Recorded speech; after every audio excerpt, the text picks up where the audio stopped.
All right, everybody, this is Duke with an explanation video here for this assignment. This is going to be the physical assembly video explanation, and it'll actually cover both kind of setups, both the F405 SE and the Matic H743. I'm not going to worry about the PixHawk in this video. It's a little bit different, and I don't know that we'll have anybody in class with it anymore, so I'm just going to save some time there and not go through that one. If you do happen to have the PixHawk, then I can help you one-on-one with that. Okay, so when we're installing these, we've already covered, well, depending on what order you watch the videos in, there's already a video about the wiring and there's a video about the parameter setup, and those will be found right here and right here.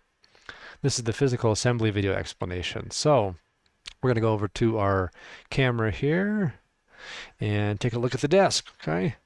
So I'm going to try to do this here. I guess, I wonder if I should rotate the video. Sorry guys, hold on just a second. Let me rotate this and see if we can get it to be not upside down. I didn't think about that.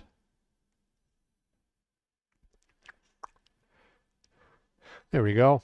Okay, so we have here a number of different items and different setup. Basically, we have these 3D printed pieces for our telemetry mount. Let's see if we can zoom in a little bit here. Okay, so this bit here is meant to have your telemetry radio antenna go through it. So if we pull out our telemetry radio here, you would have something like this that you would have on your copter. And this will be plugged in and wired into your flight controller. And with this radio piece here, I'd recommend using something like some Velcro or double-sided VHB, double-sided sticky tape to stick this down somewhere. And then this piece is meant to hang off your aircraft on one of the sides and allow the antenna to be routed through it. Okay, now the way this works with these SMA connectors, you should have these little, I guess, washers and nut on your SMA connector. Okay. So we have a little nut here. We have what are basically some lock washers. Okay, so this is like a locking washer that has a kind of misaligned there on purpose because it's meant to crush down. And then here's a kind of a biting type lock washer there. All right. So we want to have those washers in place as well as the final nut to attach things together here. Okay. So what we can do, you want to at least have this lock washer on this side. Okay, and then we can thread this through. We put the other lock washer on the other side, okay, and then thread this on so it's nice and tight. And we can use a tool like a wrench or something to tighten this down. You don't want to go over tight too much, but you can tighten that down and crush that little washer a bit so it kind of locks this together. Okay, at that point you then be able to screw your antenna on and get a good connection there. If that's not working for you, you could potentially put this other lock washer on the other side here. So 2 lock washers on one side and just have the nut to tighten things down on this side. That may or may not work better for you. Might give us a little bit more thread for the antenna. Where'd the antenna go? There it is. Okay, to screw on there, we want to make sure we get a nice solid connection with the antenna. So we'll have to figure out our spacing with that to make sure we get it threaded on all the way correctly. Okay, so regardless of what aircraft you have, this is how the antenna is meant to be attached to the antenna mount, and then you would attach this to your drone somewhere that is out of the way and secure. Okay, but be aware that this mount here, or this little connector, UFL connector, sorry. UFL connector here is very fragile, so I would recommend installing everything else. Let me zoom back out here. Recommend installing everything else here onto this piece before you attach this. So attach this, the very last thing you attach, as long as you can access it, of course. It's a very small, kind of fragile connector, and what happens is there's a tiny circle on the board here, and then this piece, you're going to press it right on top of that circle and just kind of push straight down until it clicks on. Line up the 2 circles, one on the wire and one on the board, okay? And that will allow you to just seat that down. But the part that students often break is they put this on early and then moving this all over the place, and they basically fray or break this wire right here. and you just kind of have to buy a new cable at that point. It's pretty small, pretty difficult to repair that kind of cable, at least without some specialized tools and knowledge. So there are replacement cables you can buy. They're not very expensive, but it's kind of a pain to have to wait for those to get here and be able to use them and everything. We should have some of the ECs store at the time of this recording, but that may not be the case in the future. Okay, so there's our telemetry radio kind of set up there. I'll talk about how this installs on the aircraft in just a second, but there's that one. Okay, the other piece that we're going to be using in the installation of our extra hardware on our aircraft this semester is the GPS mount. So let me pull this one off here. I had it installed already. Okay.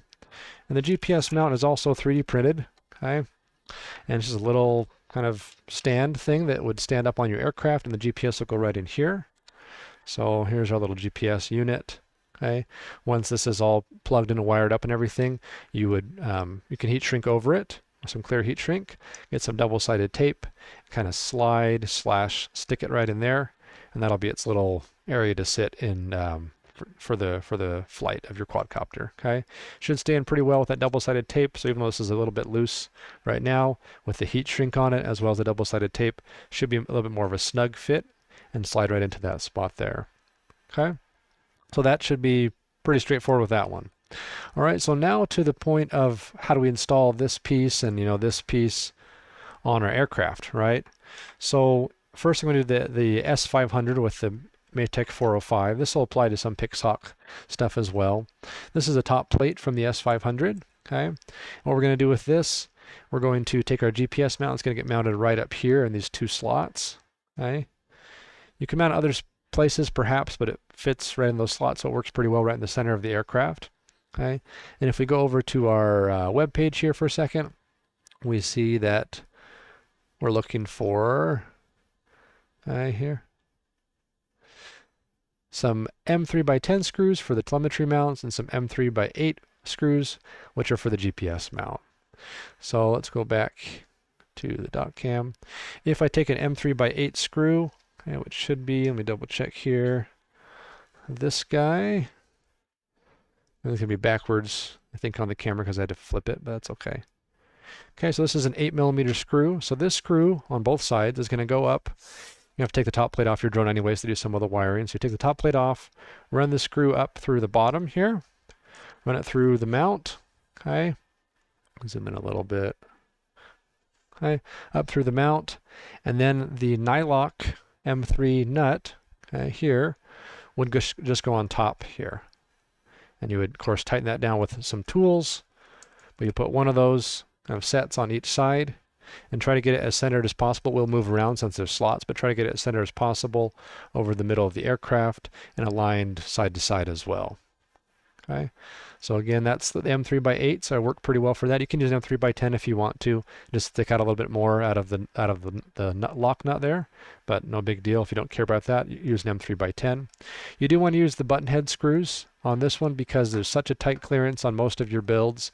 We don't want the nut front, the screw head on this side being a larger head like the socket head ones and touching the flight controller or vibrating against some of the electronics that are inside your copter there. Okay, so that's how that's attached to the S500. The other piece is how do we attach this to the S500, right? And this is in relation to the bottom plate. So I'll zoom out a little bit here. Wrong way. All right, there we go. Okay. On the bottom plate of your drone, this is just a kind of a one that's taken apart here. You have these little leg pieces, right, that are mounted up underneath the bottom plate like so to allow the legs of the copter to work. Okay, and what you can do is take out the screws, okay, that secure one side to the leg. Okay, so at least these first two screws here. You can leave the back two in for this, but take the side two out, I guess you'd say, and you then take this guy and basically pop it through there, and then put those screws back through to your leg there of your copter. And this allows you to mount the telemetry antenna straight up. Or you can mount it facing down as well. It's up to you. If you mount it down, you'll have to kind of have it at an angle so that it doesn't hit the leg, if that makes sense. So if we were to mount it this way, so it doesn't hit the leg will kind of come out at an angle. But either way should be fine.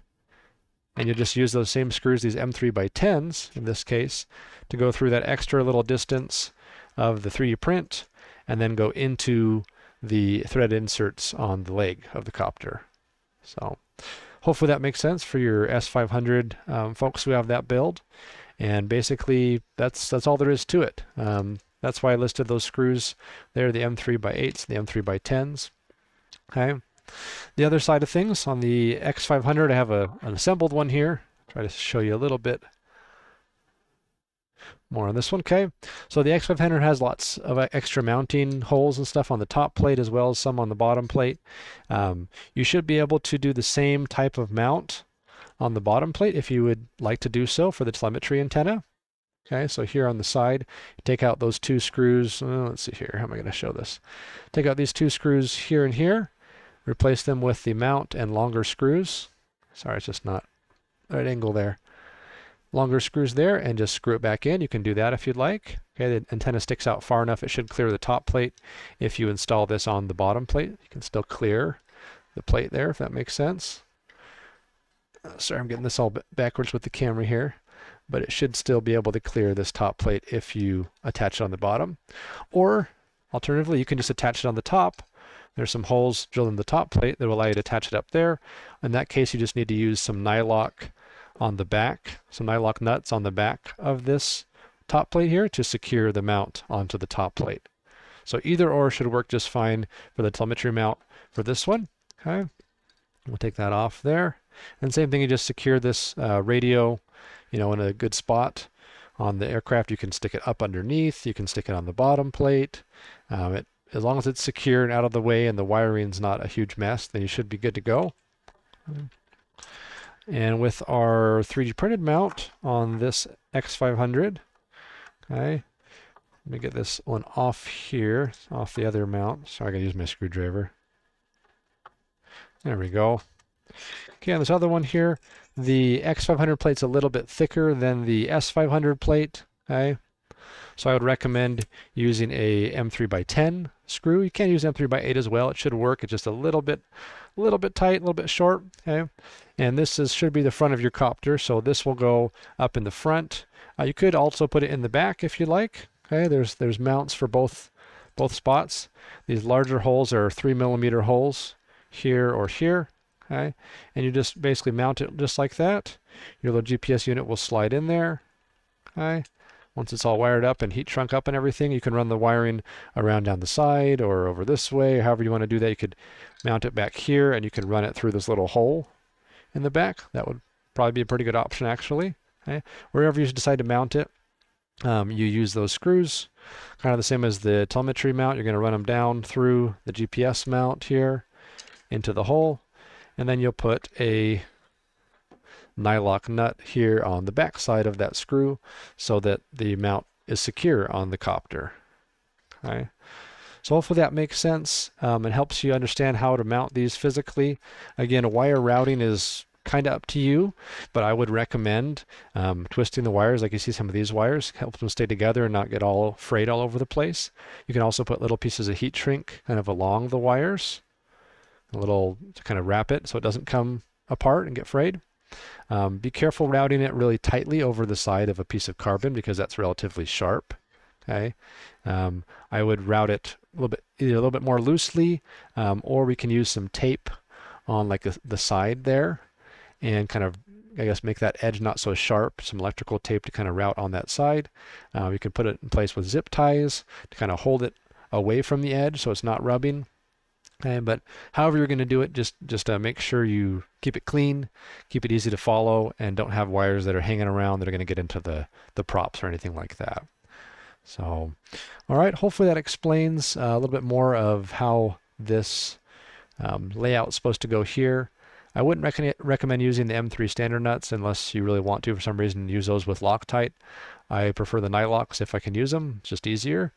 Okay, but basically the hardware list is pretty much the same, but just a little bit different mounting between the two frames of the S500 or the X500. So, all right, I hope that helps. Thanks.